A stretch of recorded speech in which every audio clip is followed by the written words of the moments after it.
Sean todos bienvenidos. Mi nombre es Caremerso Concoelo, cursante del postdoctorado en Ciencia, mención e Investigación Avanzada, y en esta oportunidad tengo el honor de presentarles el libro titulado Gobernanza de Proyectos, que fue publicado en febrero de este año, del año 2026, por el Fondo Editorial de la Reddit. Y quiero aprovechar la oportunidad para agradecerle a nuestra mentora, la doctora Crisálida, por todo su apoyo y su acompañamiento a lo largo de estos estudios postdoctorales.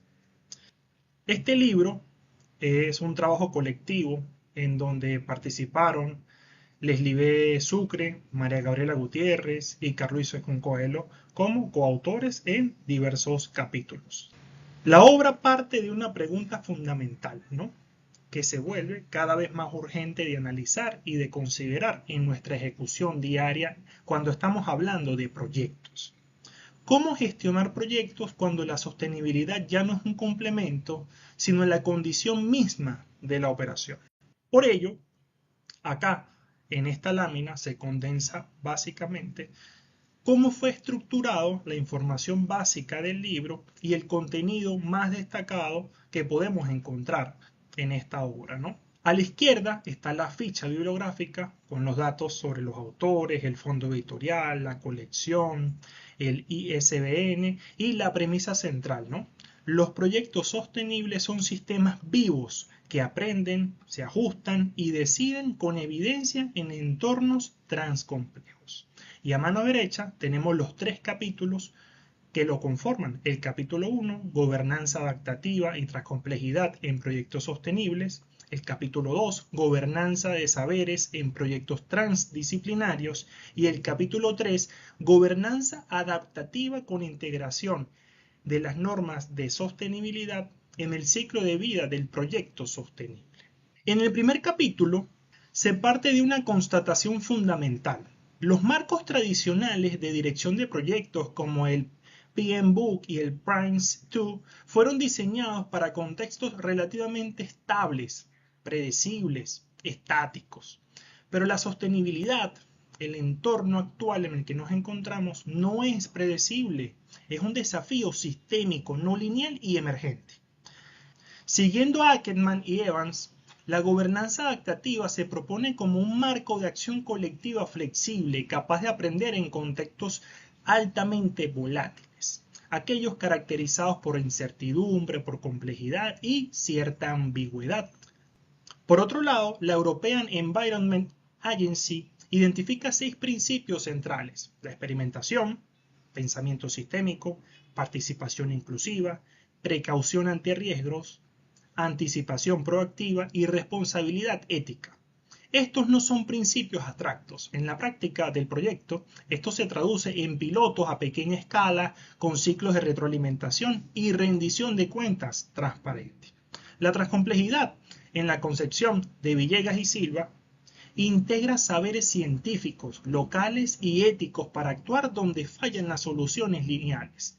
El recuadro que estamos presentando en este momento al lado derecho sintetiza el cambio de paradigma de control absoluto a gestión de incertidumbre, del plan estático al aprendizaje continuo, de la jerarquía rígida a redes colaborativas y del triángulo clásico del alcance costo-tiempo-valor a el valor social, ambiental y la economía duradera. En el siguiente capítulo, en el capítulo 2, se responde una pregunta operativa que con frecuencia queda sin respuesta en la literatura. Cuando múltiples actores con saberes distintos se reúnen alrededor de un proyecto, se puede pensar cómo se organiza, cómo se legitima y qué lo hace utilizable para la colectividad.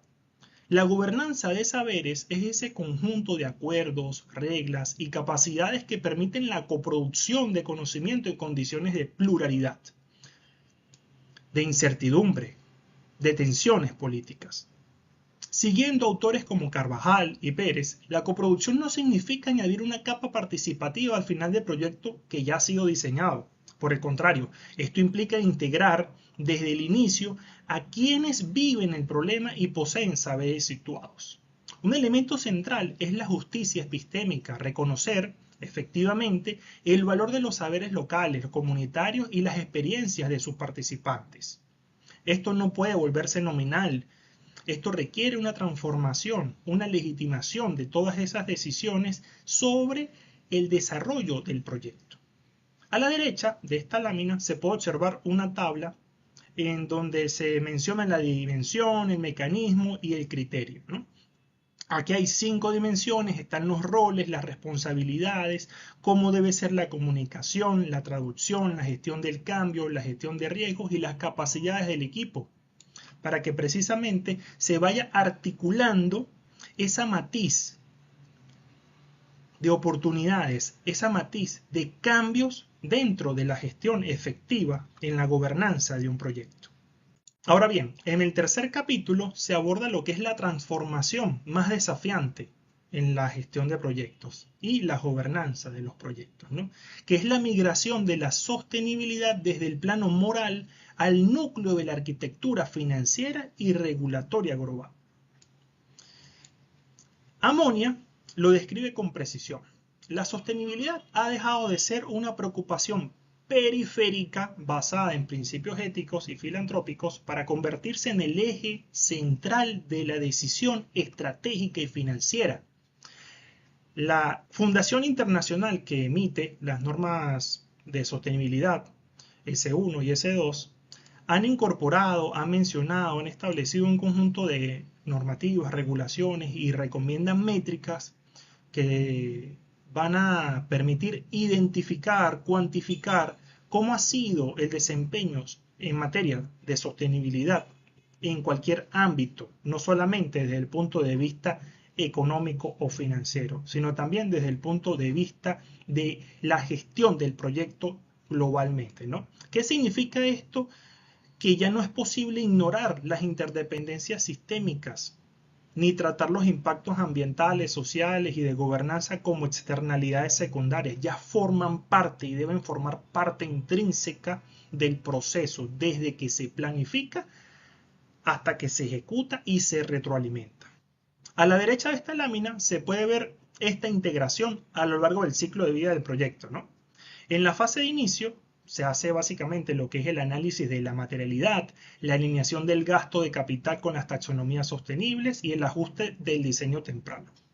Aquí se apoyaría muchísimo en lo que es la norma S1 de sostenibilidad, orientada a lo que es la gobernanza y la estrategia. Luego, en la fase siguiente, en la intermedia que podemos visualizar allí, es la fase de ejecución, en donde se incorporan, se ejecutan todas esas tecnologías avanzadas, se hace el monitoreo en tiempo real, la gestión de riesgos de derechos humanos, comunidades, entre otros. Y aquí el apoyo básicamente es la norma S2, que exige divulgación de esos riesgos climáticos, de las emisiones de los gases del efecto invernadero, entre otros. Y en la última fase, en la fase de cierre, se incorpora lo que es la economía circular, la recuperación de materiales, la restauración de ecosistemas y la trazabilidad total de toda la información de ese proyecto. Entonces, acá la sostenibilidad se erige como una prioridad real, no como un mero discurso. El resultado entonces sería un proyecto que no solamente cumple con objetivos operativos, sino que se convierte en un catalizador de la Agenda 2030. El retorno sobre la inversión se redefine como retorno sobre el impacto. Y ahora, para finalizar, un conjunto de reflexiones divididas en 3 áreas: la gobernanza adaptativa, la gobernanza de saberes y la integración con esas normas tan importantes en materia de sostenibilidad, ¿no? La primera de estas aporta la capacidad para navegar perturbaciones sin perder la dirección estratégica. El gestor deja de ser un ejecutor de planes para convertirse en facilitador de diálogos y en un arquitecto de entornos colaborativos. La segunda se convierte en la diversidad epistémica en conocimiento confiable y útil, con una trazabilidad, con justicia contextual, en donde se protege esa pluralidad, buscando siempre, en la medida de lo posible, ¿no?, garantizar que la evidencia no sea instrumentalizada para legitimizar decisiones previamente tomadas.